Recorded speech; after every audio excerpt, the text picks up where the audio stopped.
What if I told you that your mind could be controlled without you even realizing it? That someone could make you forget your own name, or even believe you're someone else? Sounds like science fiction, right? But it's not. Welcome to the world of hypnosis, where reality bends and science meets mystery. For centuries, hypnosis has captivated and confused us. Is it a parlor trick, a form of therapy, or could it be something more, something that grants others influence over our thoughts and actions? Today, we're diving deep into the science of hypnosis to uncover the truth about this enigmatic mental state. Get ready to have your mind blown wide open.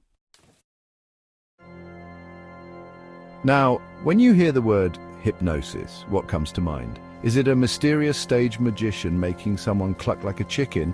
Or maybe a therapist helping a patient overcome a deep-seated fear? Hypnosis has been portrayed in countless ways throughout history, often shrouded in an air of mysticism and the supernatural. But the truth is, hypnosis isn't magic, it's science. At its core, hypnosis is a psychological state where your mind becomes highly suggestible. Think of it like this. Imagine your mind is a radio, constantly bombarded by a cacophony of signals from the outside world and your own internal chatter. Hypnosis acts like a tuner, filtering out the noise and allowing you to focus intensely on a single frequency. The voice of the hypnotist.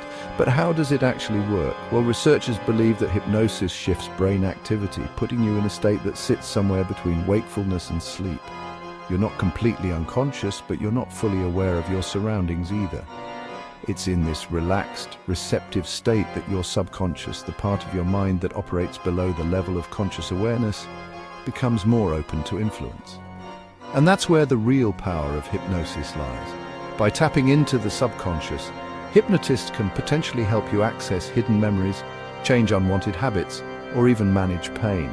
It's like having a back door to your own mind, and the possibilities, as you might imagine, are pretty astounding. So we've established that hypnosis isn't some mystical force, it's a scientifically observable state of mind. And as scientists, we love to peek under the hood and see how things tick, right? Well, thanks to advancements in brain imaging technology, we're now getting a clearer picture of what actually happens inside the brain during hypnosis. Studies using fMRI, which measures brain activity by detecting changes in blood flow, have revealed some fascinating insights. When someone is hypnotized, certain areas of the brain show decreased activity while others become more active. For example, the prefrontal cortex, often referred to as the brain's control center, tends to quiet down during hypnosis. This area is responsible for logic, decision-making, and critical thinking, all the things that might make you question suggestions while under hypnosis. At the same time, regions associated with imagination, emotional processing, and sensory input become more active. This shift in brain activity helps explain why hypnotized individuals might experience heightened suggestibility, vivid imagery, and even altered perceptions of pain or time. It's like the brain is saying, okay, prefrontal cortex, you can take a break. We're going on a little subconscious adventure now.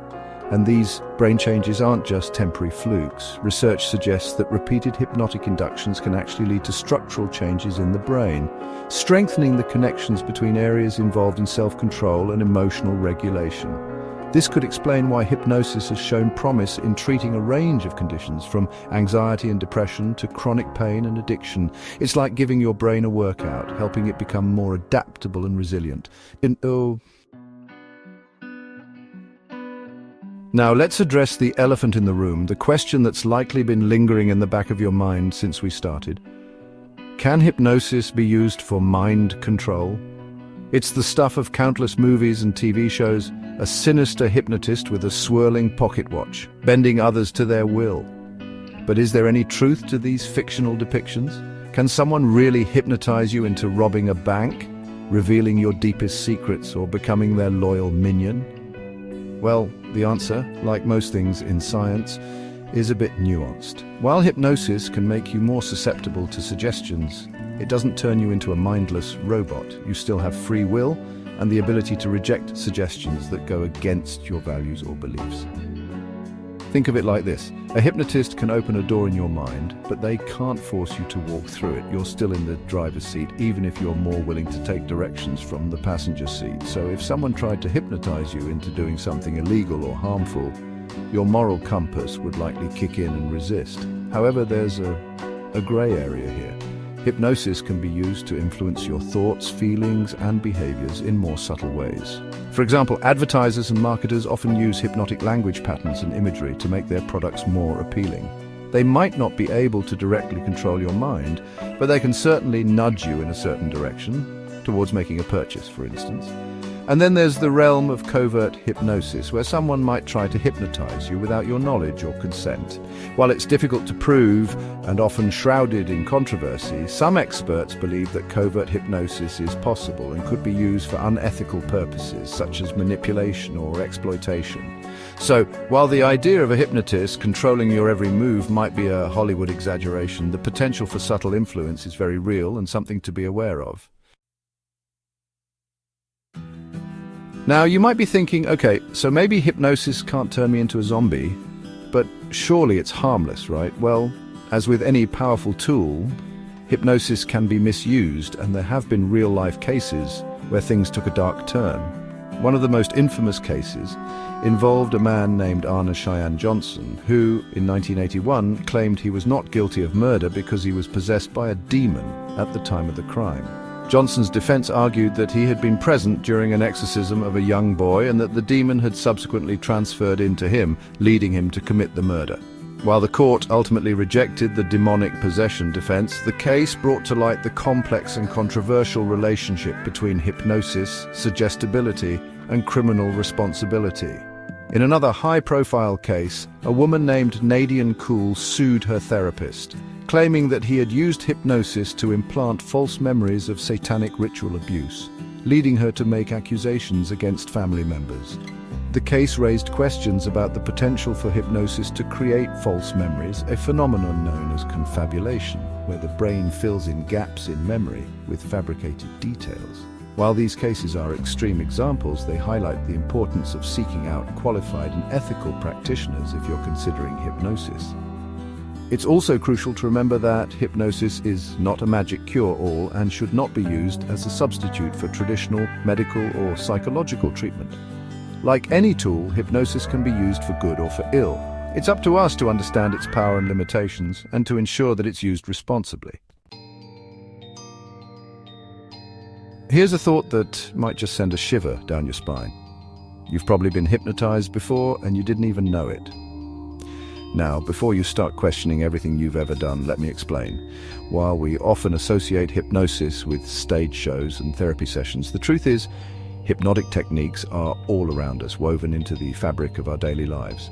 Think about the last time you saw a compelling advertisement. Did it feature catchy music, vivid imagery, or emotionally charged language? Those aren't just creative choices, they're deliberate techniques designed to bypass your conscious mind and tap into your subconscious desires. Advertisers use hypnotic language patterns such as embedded commands and presuppositions to subtly influence your purchasing decisions. They know that by speaking directly to your subconscious, they can increase the likelihood that you'll buy their product. And it's not just advertising. Politicians, motivational speakers, and even our friends and family members can use hypnotic language to persuade, influence, or manipulate us. Have you ever found yourself agreeing to something you didn't really want to do because someone was particularly persuasive? Or maybe you've been swept up in the fervor of a crowd, only to later wonder why you acted the way you did. These are all examples of everyday hypnosis in action. Even social media platforms use algorithms that exploit our psychological biases and reward us for engaging with content that aligns with our existing beliefs. This creates a feedback loop that can reinforce our biases and make us more susceptible to misinformation and propaganda. So while you might not have been hypnotized into clucking like a chicken, the chances are high that you've encountered and been influenced by hypnotic techniques in your daily life. So can hypnosis control your mind? The answer is partially. While it can't make you do something against your will, it can make you more suggestible, alter your perception, and even rewrite memories. The human mind is a vast and mysterious landscape, and hypnosis offers a unique glimpse into its hidden depths. While it can be a powerful tool for healing, growth, and self-discovery, it's essential to approach it with caution and respect. But what do you think? Is hypnosis just a psychological trick, or could it be something much deeper? Let us know in the comments if you found this fascinating. Hit like and subscribe to Motion Era for more mind-blowing mysteries of the human mind.